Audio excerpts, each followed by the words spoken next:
Hello there. So in the last video, I mentioned how due to running too much camber and toe out that I wore out the inside shoulder of the front tires on my Camaro really quickly. So after just 4 track days. And so today I'm gonna talk through some of the alignment changes that I made to try and combat this problem. Now, I've had to do this a lot sooner than I was planning on because a friend from Southern California announced on Monday or Tuesday that he was coming up, driving up to here, the Bay Area, to drive Sonoma Raceway this past Friday. And so I had to quickly get replacement front tires and also change the alignment so that I don't wear out the new set so quickly. Um, so I got 2 tires from America's Tire. Now, funnily enough, I didn't notice that they messed up when they did the install. So you look at this and you think, oh yeah, this looks fine. And yeah, I didn't pay enough close attention myself when I picked up the car. But if you look closely, this is actually the supposed to be the inside shoulder rather than the outside. So what America's Tire did was they installed the tire flipped the wrong way round. So it was correctly installed on the other side, but on this side they just didn't pay attention. Now, unfortunately, I only found this out once I was at Sonoma Raceway, so I had to find a local tire shop to swap it around for me. Um, but yeah, it just serves to show that you have to pay attention to these things. Otherwise, I could have ruined another set of tires. Um, Now onto the alignment. So let's start with the front. With the alignment, there was also a funny story where I had to get it done twice because the first shop that I went to, I left the car there, and I told them the specifications I wanted, and I went to pick up the car afterwards. So in the printout that they gave me, it looked like they did the work that I was asking for. But the weird thing was I was looking at the car and looking at the amount of poke from the front tire outside the fender, and I came to the conclusion that it doesn't look like much changed. So, um, knowing how crucial it was to reduce the camber to not wear out the inside front edge, I went to a second tire shop, but this time I made sure to see to it that the work was done in front of my eyes. And sure enough, the front tires were actually still at minus 3.8. Um, so, so I made sure that it was reduced down to minus 2.8, 2.9, and also that the toe was slightly towed in. Um, and the rear was also reduced slightly to -2. Now, if you look at the tire wear, so let me see. Um, this is the tire wear after a hard track day at Sonoma Raceway, where I improved on my previous lap times by around 3 to 4 seconds, which was pretty good. So it was my second visit to Sonoma Raceway. It does look like the new alignment has prevented the inside edge from being worn out faster than the outside. Now, time will it'll take time to tell, of course, but from initial, um, from looking at this, it does seem like the most worn portion is the front left outer shoulder.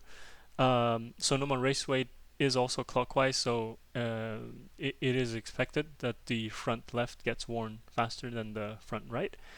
I think if we look back at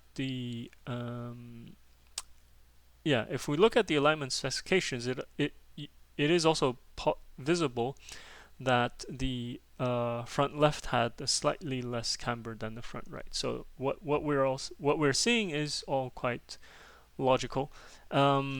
So yeah, time will tell if this works out. Um, because if I cord the tires after just 2 or 3 track days, then yeah, it gets expensive pretty quick. So onto the rear. Let me get rid of this one. So these were the rear alignment specifications as mentioned, they were reduced to -2. Um, these are actually 5 track days old, and the wear looks pretty even, and so pretty good.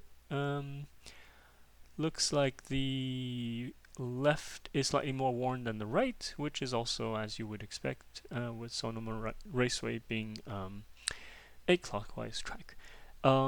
The one thing I would say about this alignment is that the right rear toe in is a little bit less than the rear left toe in, and this was actually not ideal because once I was on the track in some fast left-handers while getting on the power, it was not that easy um, without having some tendency for the rear to come out. So if I had some more rear right toe in, that could have helped me go a bit faster through, say, coming out of the carousel at Sonoma Raceway.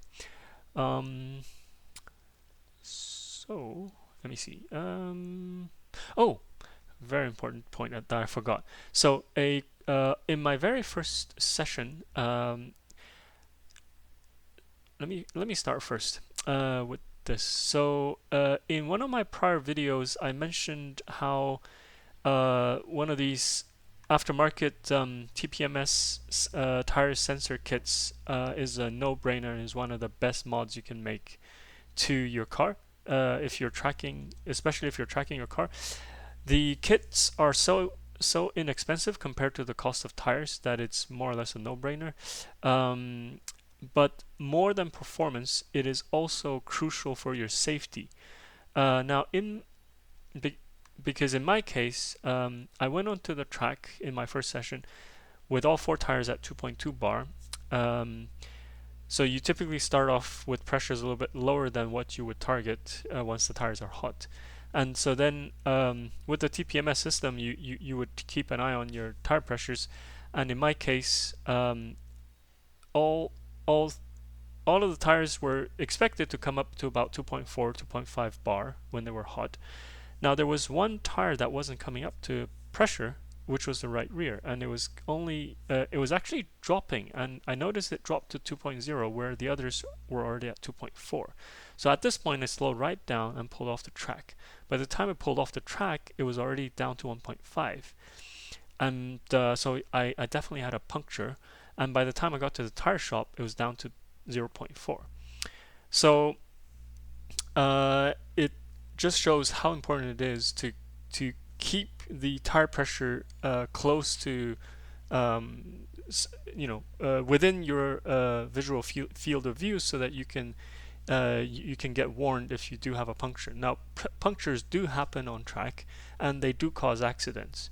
I think there's this very famous Nürburgring YouTuber called Misha Sharadan, and I believe in one of his videos he crashed a car because the tire pressure, he had a puncture, but because he had a GoPro